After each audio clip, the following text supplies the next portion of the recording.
In this video, we're looking at a more advanced problem involving conditional probabilities.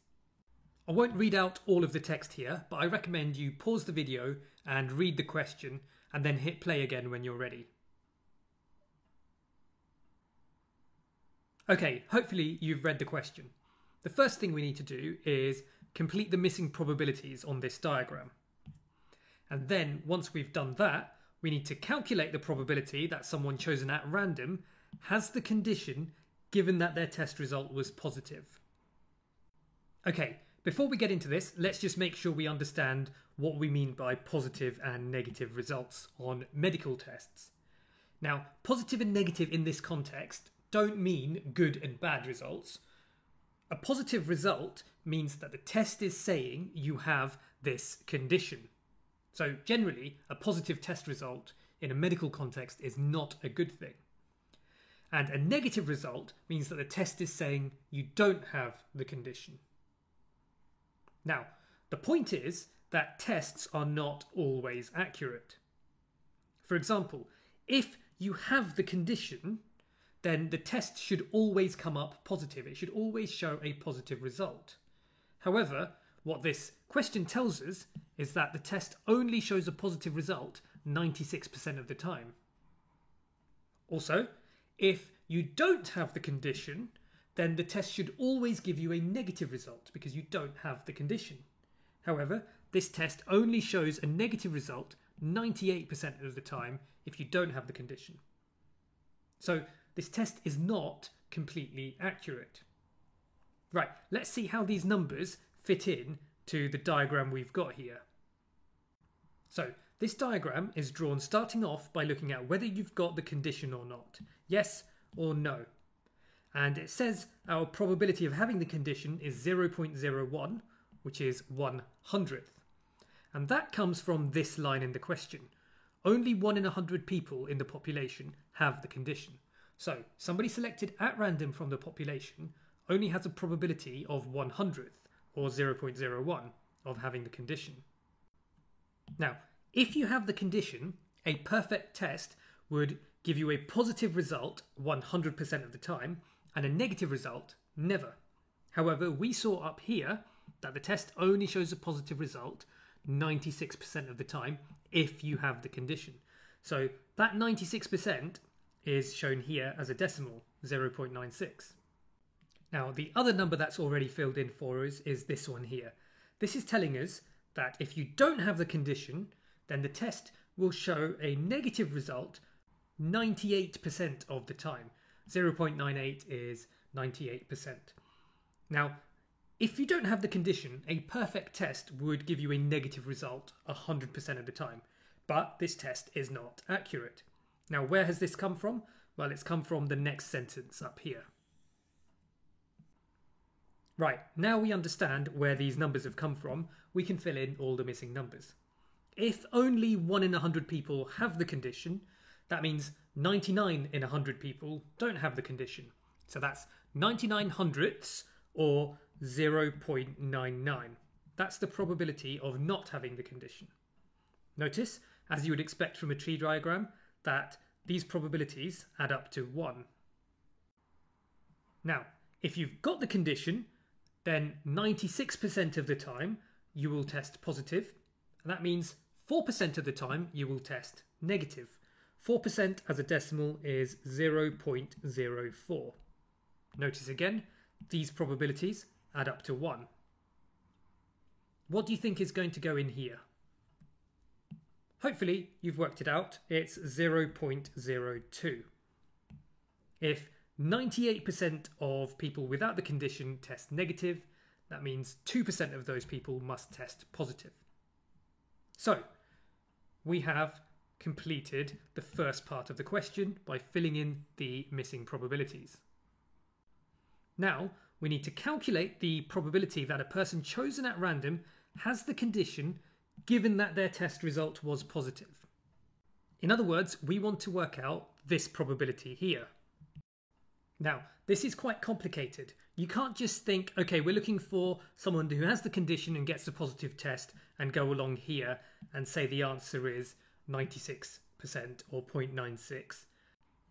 0.96 here, or 96%, that is actually the probability that somebody will test positive given that they have the condition. Now notice, this is not the probability we're looking for. We're looking for the probability that they have the condition given that they tested positive. This probability here is the probability that they get a positive test given that they have the condition. And in general, these will not be the same probability.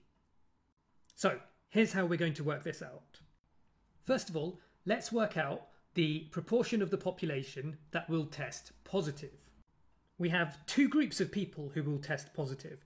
We have the ones who actually have the condition and test positive, and then we also have the people who don't have the condition who happen to test positive anyway. So the probability that you have the condition and you test positive is 0.01 multiplied by 0.96. And that equals 0.0096. Now, the probability that you don't have the condition and you do test positive is 0.99 multiplied by 0.02. And that gives us 0.0198. So that's the probability that you test positive and you have the condition. And this is the probability that you test positive but don't have the condition. So altogether, the probability of testing positive is 0.096 plus 0.0198. Adding these together, we get 0.0294, which is just a little bit under 3%. So what we're saying is just under 3% of the population would test positive. That doesn't mean they have the condition. Some will have the condition, some won't have the condition. But these are the people we're interested in because we're looking for the probability that they have the condition given that they've tested positive. So these are the ones who would test positive, but these are the only ones who actually have the condition. So our probability here is actually going to be 0.0096 over 0.0294. And that simplifies to 16/49ths, and as a decimal that is approximately 0.327. So just about a third. So that's our answer to this second part of the question. The probability that someone has the condition given that they've tested positive is about 0.327. What does this mean in context?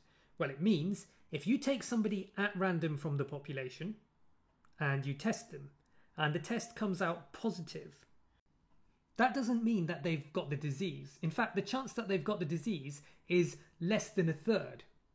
To try to make this easier to understand, I'll illustrate this with some numbers. Suppose we start off with a population of 10,000 people. I'm just choosing 10,000 because it's an easy number to work with in this problem. Now, if we start off with 10,000 people and only 1/100th of them have the condition, then the number that have the condition is 100. That is a 100th of 10,000. Now, 99/100ths or 99% of the population don't have the condition. So that means we're dealing with 9,900 people here. Let's go to this upper branch here. 96% of the people with the condition will get a positive result. So 96% of 100 is just 96. So we're going to get 96 positive results amongst those who have the condition. And we're going to get 4 negative results because 4% or 4/100ths of those with the condition will end up testing negative. So 4% of 100 is just 4. Now, let's look at this pair of branches. Of the 9,900 people who don't have the condition, 98% of them will get a negative result. that works out to be 9,702 people. 98% of 9,900. And 2% of this lot will get a positive result. That is 198 people. So what we're saying is, out of the whole population, we would expect 96 plus 198, which is 294 people, will test positive. Now, out of these 294 people, how many actually have the condition? Well, only 96. 198 of them don't have the condition, these 96 do. So the probability that someone who's tested positive actually has the condition is going to be 96 over 294. And hopefully you can see that this is actually the same as that there. And if we simplify this, we end up getting 16/49. It's just under a third. You can even see that here. We've got just under 100 out of about 300 people, so just about a third, who test positive but actually have the condition.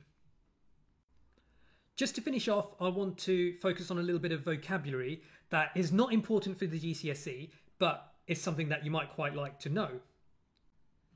These four results up here are known as false negatives. They are false negatives because these are people who actually have the condition and ought to get a positive test result, but the test is showing up a negative, so it's wrong. So false negatives are a bad thing that can happen with medical tests. They can be quite dangerous because if you get a false negative, it means you've actually got the condition, but you don't think you have it. Doctors don't think you have it because you've tested negative, so you don't even get any treatment. The other type of error you can get with medical tests are false positives. And in this case, we've got this many false positives. We've got 198 false positives. Now, this type of error happens when you don't have the condition, but the test says that you actually do.